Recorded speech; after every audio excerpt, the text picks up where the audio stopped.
Bonsoir à tous, il est 23 heures et vous êtes sur RTI 1. Voici les principales articulations de ce journal. La séance plénière de clôture de la troisième et dernière phase du dialogue politique s'est tenue ce mardi 29 décembre. Présidée par le Premier ministre Ahmed Bakayoko, elle a vu la signature solennelle du rapport final. Un rapport adopté lors de la dernière séance du comité restreint hier lundi. Plus de détails dans cette édition.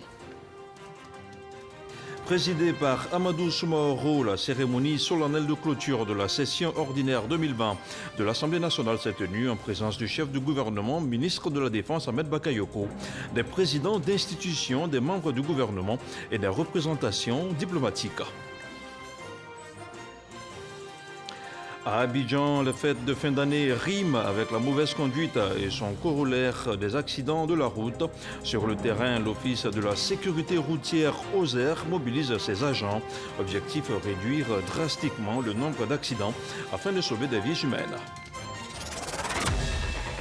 Voilà pour les titres. Les élections législatives dans notre pays se tiendront en mars 2021.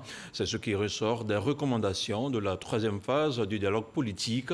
Ce mardi, à la primature, l'heure était à la restitution des conclusions et des recommandations du dialogue politique ouvert le 21 décembre dernier. Une étape qui vient finaliser les travaux en comité restreint, portant notamment sur les prochaines élections législatives. Le compte-rendu d'Alexis Ouedraogo.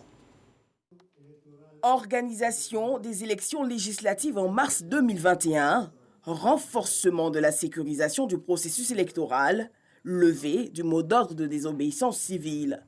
Voilà quelques recommandations de la phase 3 du dialogue politique. Ce mardi à la primature, l'heure était à la restitution des conclusions et autres recommandations. Ouvert le 21 décembre dernier, cette phase 3 du dialogue vient finaliser les travaux en comité restreint, portant notamment sur l'environnement politique et la commission électorale indépendante face aux prochaines législatives dans le pays. À l'issue du dialogue politique, les parties prenantes condamnent unanimement la violence et l'incivisme sous toutes leurs formes, comme mode de conquête et de gestion du pouvoir d'État. Conformément au préambule de la Constitution ivoirienne, les parties prenantes font les recommandations suivantes. La désignation des membres des bureaux des commissions électorales locales conformément aux dispositions légales en vigueur. Le retour dans les organes de la commission électorale indépendante des partis politiques membres qui ont suspendu leur participation.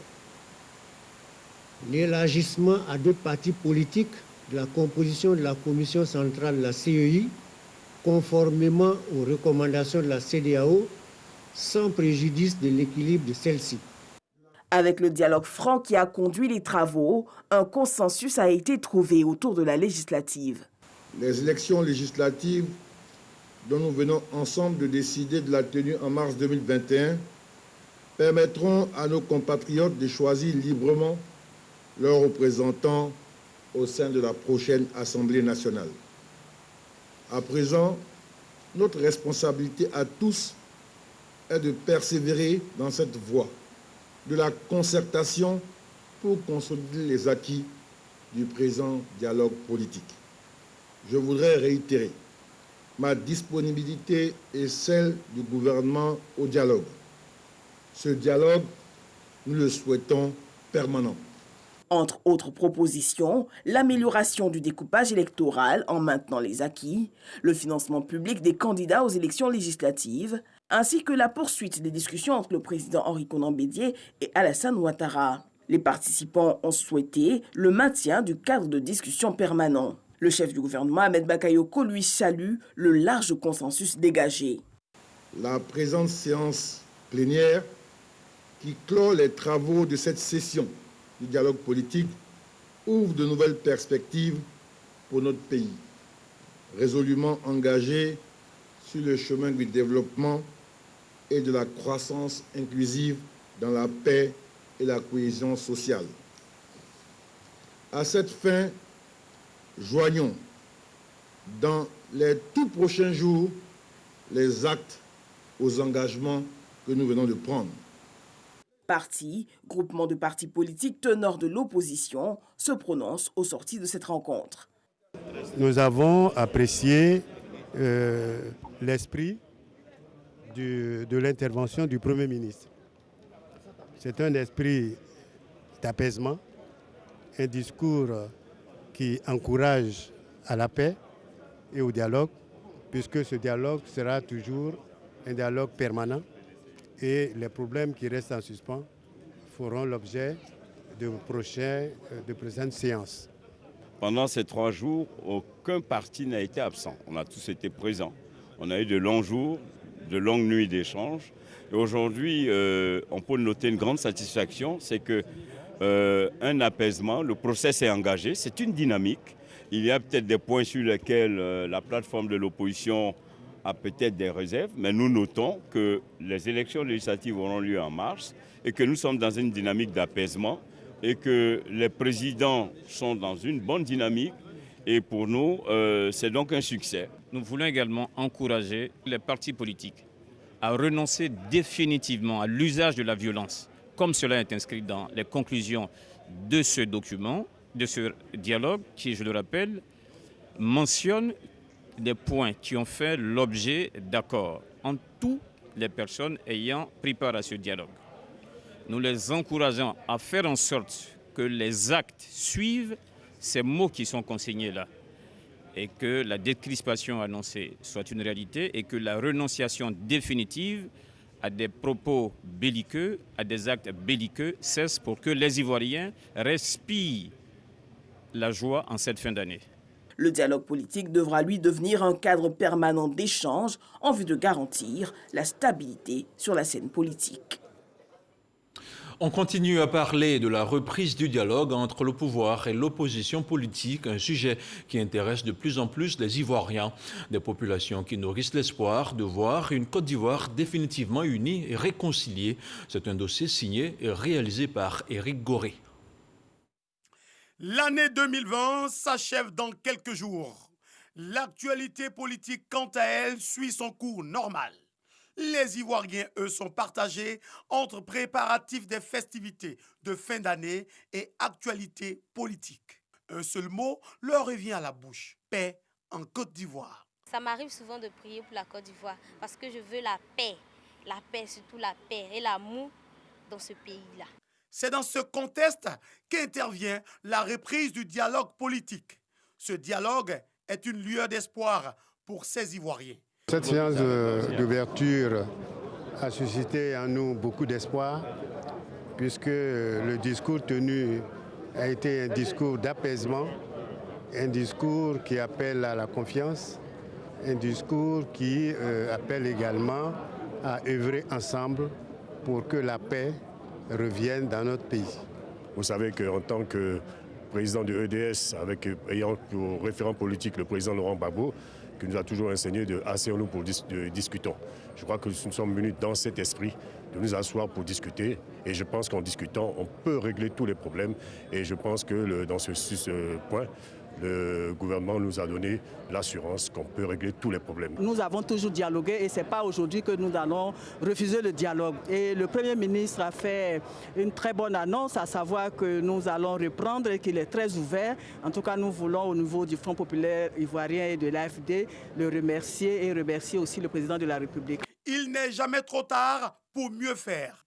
L'opposition et le parti au pouvoir se retrouvent encore à la même table de négociation. Il y a un temps pour tout sur la terre, comme le dit la Bible. Il y a un temps pour la guerre et il y a un temps pour faire la paix. Et nous sommes résolument engagés dans le temps de la paix. On doit se parler d'abord et puis aplanir les différences, les difficultés et puis surtout les incompréhensions. Des négociations qui vont forcément déboucher sur des concessions. Toute forme d'action, d'initiative qui rentre dans la consolidation de cette unité, qui rentre dans, qui participe à renforcer l'unité nationale et la réconciliation, est forcément une bonne chose.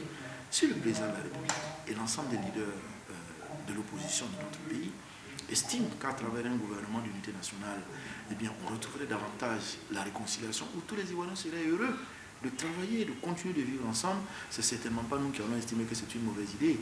Cette idée est battue en brèche.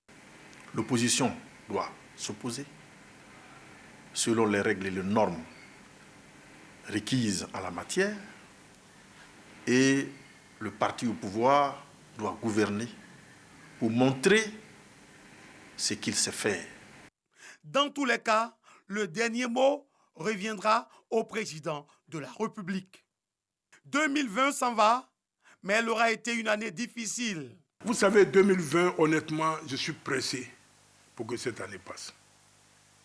De mémoire d'hommes, de citoyens de ce monde, aucune année n'a fait autant de dégâts comme 2020.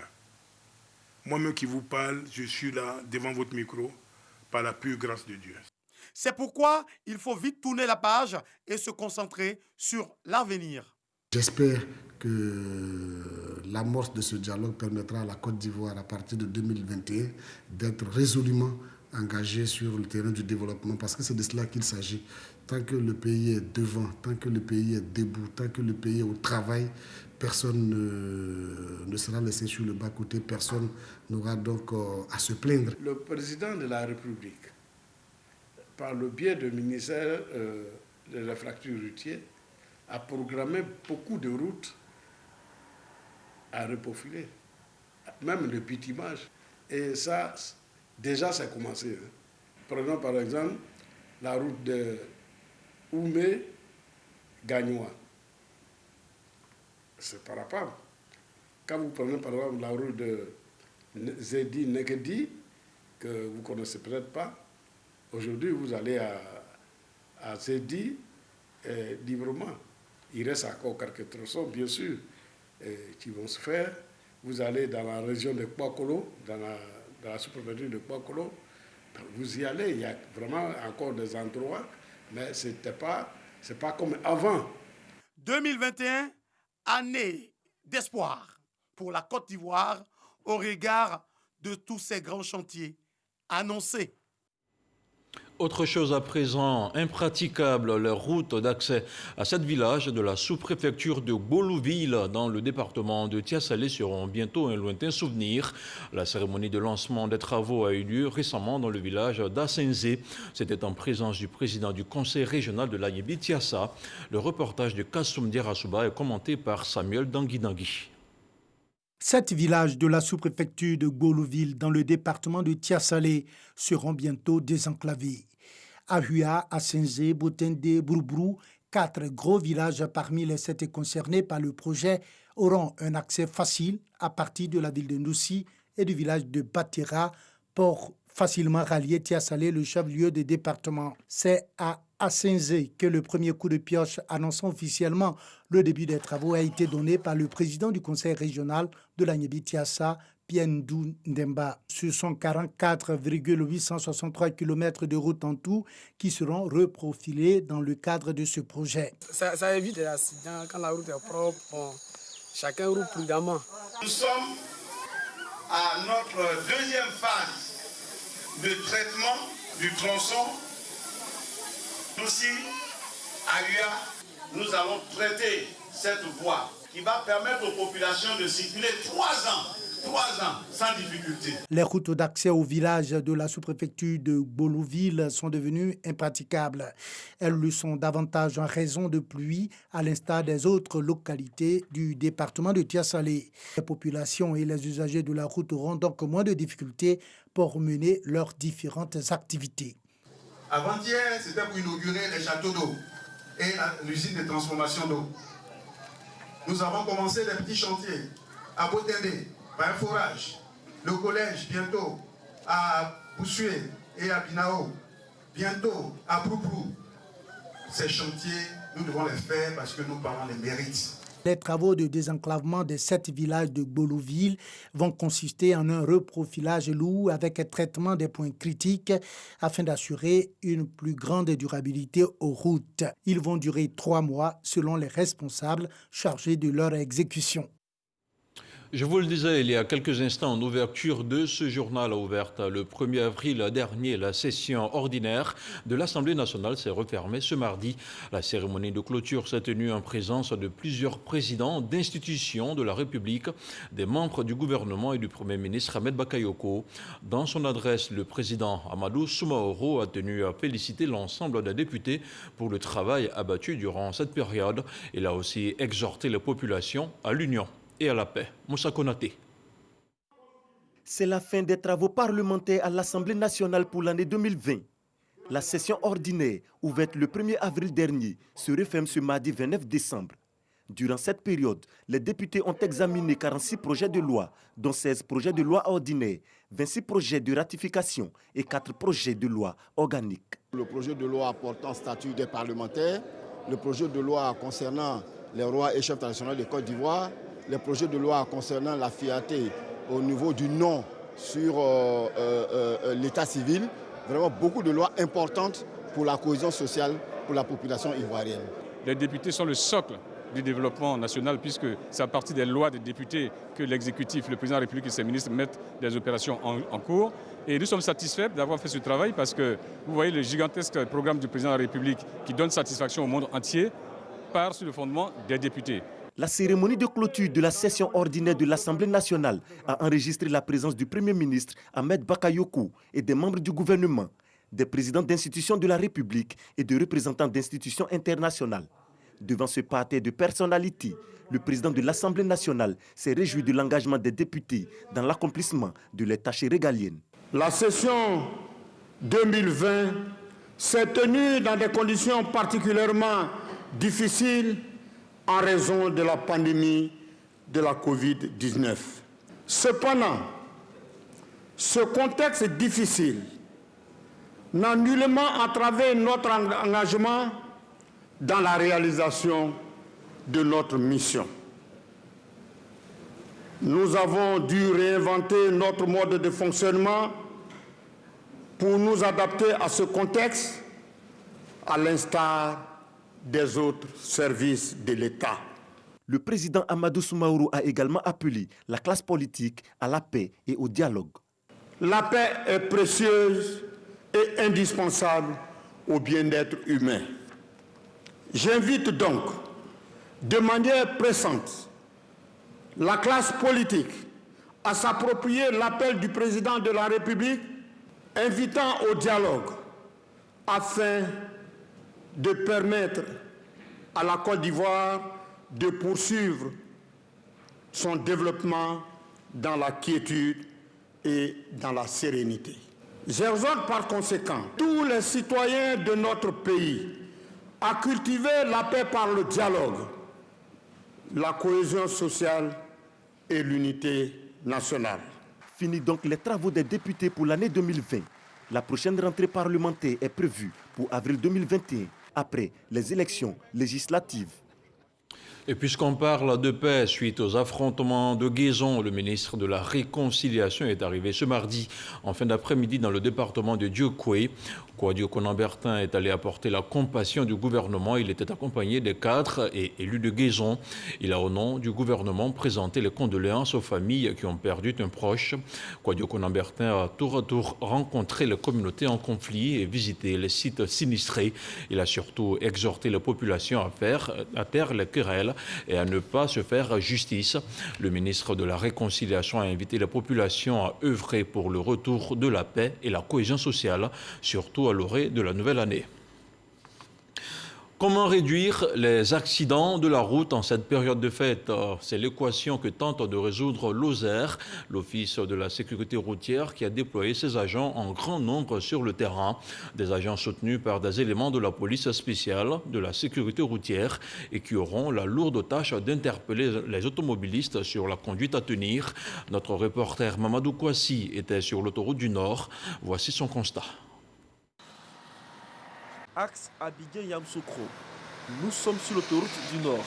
Les agents de l'OSER et ceux de la police spéciale de la sécurité routière soumettent ces conducteurs à un contrôle d'alcotest.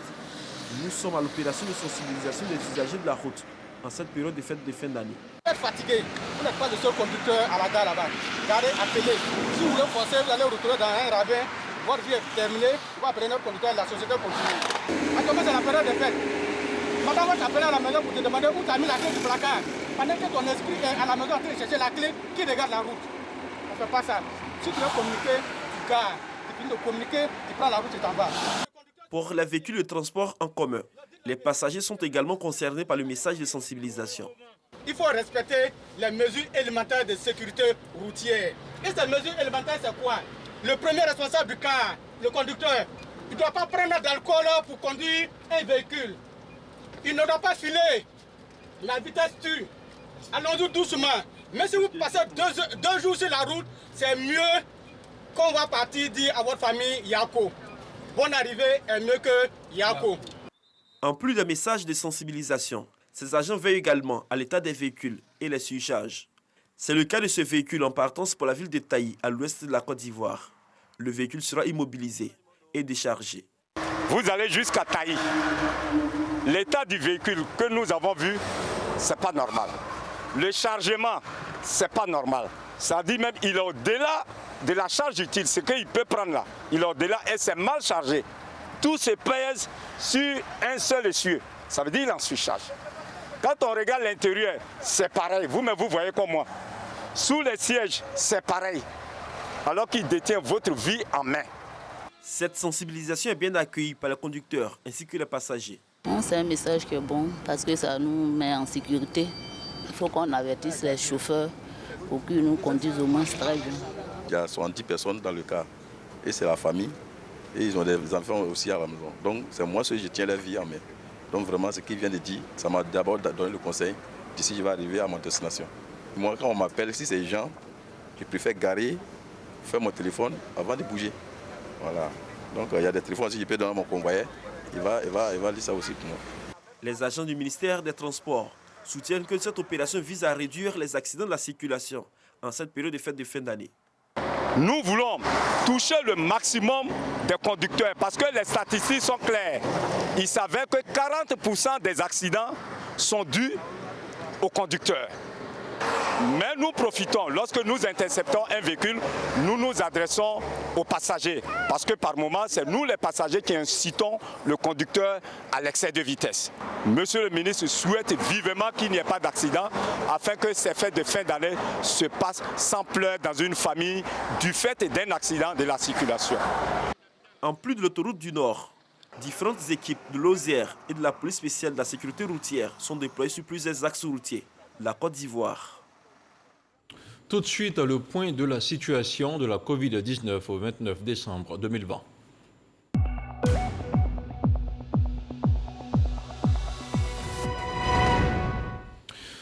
Le ministère de la Santé et de l'Hygiène publique a enregistré ce jour, mardi 29 décembre 2020, 74 nouveaux cas de Covid-19 sur 992 échantillons prélevés, soit 7,5% de cas positifs, 96 guéris et 0 décès. À la date du 29 décembre, la Côte d'Ivoire compte donc 22 250 cas confirmés, dont 21 872 personnes guéries, 137 décès et 241 cas actifs. Le nombre total d'échantillons est de 255 003. Le ministre-gouverneur Robert Begré-Mambé a distribué ce mardi 29 décembre à Treichville le don du président de la République. Un don d'une valeur de 750 millions de francs CFA est constitué de kits alimentaires, des dons destinés aux couches sociales démunies, aux communautés coutumières et religieuses. Le Père Noël était aussi à Séguéla où il a distribué des cadeaux à 600 enfants de la localité. Un arbre de Noël organisé par le président de l'Assemblée nationale, Amadou Soumaoro, était représenté cette année par son épouse, marraine de la cérémonie. On retrouve encore une fois le compte-rendu de Mamadou Kouassi. C'est désormais une tradition à Séguéla. L'arbre de Noël est organisé par le président de l'Assemblée nationale, Amadou Soumaoro, depuis 7 ans. Cette année, ils étaient plus de 600 enfants du département de Séguéla qui ont vécu la magie de Noël. Un instant de réjouissance pour ces enfants issus de familles démunies et des structures caritatives. En plus de l'ambiance des fêtes qui a prévalu toute la journée, les enfants ont reçu des cadeaux des mains de Binta Soumaoro, épouse du président de l'Assemblée nationale. Satisfait de ce geste qui arrive pour la première fois pour certains, Les enfants et leurs parents ont exprimé leur reconnaissance à leur marraine ainsi qu'à son époux, Amadou Soumaoro. Quel bonheur pour nous, maman Binta, mère très aimable, mère généreuse, mère consolatrice, mère de toutes les familles. Nous te disons merci, que le Seigneur te garde très longtemps. Nous vivons des moments extraordinaires parce que maman Binta a fait vraiment plaisir aux enfants de Séguéla. Et par-delà, je voudrais aussi dire merci à son mari. C'est un grand homme. La marraine de cet arbre de Noël se réjouit de l'engouement suscité par l'événement. Assistée du préfet de région du Ouorodougou, Karim Diarasouba, Binta Soumaoro a invité les enfants au travail et surtout à la culture de l'excellence à l'école. Elle invite les parents à accorder aux enfants tous leurs droits. C'est de rendre les enfants heureux. Les enfants, les parents, tout le monde heureux. C'est Noël, hein? Noël rime avec joie, avec partage. Essayer de tenir chaque année jusqu'en 2020. Que Dieu nous prête longue vie pour qu'on continue. Rendez-vous a été pris pour l'an prochain avec plus de cadeaux et surtout pour célébrer l'excellence. Mais déjà, la fête va continuer dans chaque famille pour le bonheur des enfants. On fait à présent un zoom sur ce modèle de gouvernance traditionnelle notable qui permet une alternance concertée de pouvoir. À Kosrou, un village à Djoukrou, au Lodjoukrou, dans le sud du pays, les Bodjeuls ont pris le pouvoir pour les 8 prochaines années. Retour sur cette célébration avec notre reporter Franck Quadio qui s'est intéressé à l'aspect symbolique de cette journée de consécration. On regarde son reportage. Décembre 2019, le village de Kosra, à une trentaine de kilomètres de Dabo Sud ivoirien, vivait au rythme d'un événement particulier, le Fefre Agnetam, ou le marquage du front au Kaolin des futurs Ebebou, ceux qui prendront le pouvoir. Une année plus tard, le moment tant attendu est arrivé. La génération Bodjol, qu'on appelle aussi les Obodjrou, succéderont dans quelques heures au Nigbessi. C'est une cérémonie dont les racines remontent à 46 ans déjà. Lorsque le jeune Adjoukro naît, il entre automatiquement en fonction de sa date de naissance dans une génération et dans cette génération, il entre à l'intérieur d'une classe d'âge. On confie toute la gestion des biens du village à la génération entière. Sous ces bâches, ils sont 171 impétrants, toutes classes d'âge comprises. Notons qu'une génération en pays Lodjoukrou, c'est 3 classes d'âge, les Ojongba, les Bago et les Kata, et tous ont un chef appelé le Minawol. C'est pour le moment l'attente, mêlée de fierté. Cela fait exactement 38 ans que je suis en France. La culture, c'est l'âme d'un peuple. Et donc, malgré l'éloignement, j'étais tenu de venir. C'est le moment de rallier la place du village. Les Obodjrou se mettent en route. Une avancée majestueuse. Comme pour leur rendre hommage, se succèdent sur cette place les différentes générations. Les 7 par exemple qui succéderont aux Obodjrou dans 8 ans. Leurs cadets donc, qui sont appelés pour l'occasion les Godog Bagan. Ou encore les Rémuan Borman, avec dans leur rang une centenaire et un visage bien connu du showbiz, le sémillant Izé Izé. Après la parade, place à la danse des nobles, l'interprète, exécuté par le chef au Minawol des Nigbessi sous le martèlement des tambours. Cela annonce la cérémonie solennelle de consécration des futurs Ebebou. Ces 3 anciens sont les chefs Obodjrou des 3 quartiers du village. En pays Odjoukrou, le chapeau, le pagne et la canne sont l'expression du pouvoir et les Obodjrou peuvent maintenant agiter leurs attributs. Ils sont désormais légitimes. Vous voilà investis d'un travail sacerdotal. Il n'y aura plus d'injustice dans ce village parce que parmi vous, au moins un dira la vérité. Au moins un dira la vérité. Il n'y aura plus l'abandon des veuves et des orphelins parce qu'un au moins aura pitié des veuves et des orphelins. Je voudrais donc me réjouir d'être un parrain d'une aussi noble génération. 171 au Bodjourou présents, mais 199 au total. Certains bloqués outre-Atlantique, Covid-19 oblige. Tous sont conscients du poids des nouvelles responsabilités. Et nous venons de prendre un engagement de faire de ce village un village développé, un village d'amour, un village de paix. Kosrou, la porte de sortie du pays à Djoukrou. Village de plus de 2400 âmes amorce un nouveau virage de son histoire. C'est donc dans l'allégresse que chaque famille a escorté son patriarche à travers les rues du village. Ailleurs dans le monde, une page de l'histoire de la mode s'est refermée ce mardi avec la mort à l'âge de 98 ans du couturier français Pierre Cardin. L'homme aura marqué son époque avec ses créations futuristes, ses produits dérivés et son imagination sans limite. Fils d'immigrés italiens devenu un homme d'affaires mondialement connu, Pierre Cardin s'est éteint dans la matinée à l'hôpital américain de Neuilly, à l'ouest de Paris. Et puis la mort n'arrête pas la vie. Ce journal se referme ici. L'information revient demain à 6h30 avec Régis Kofi.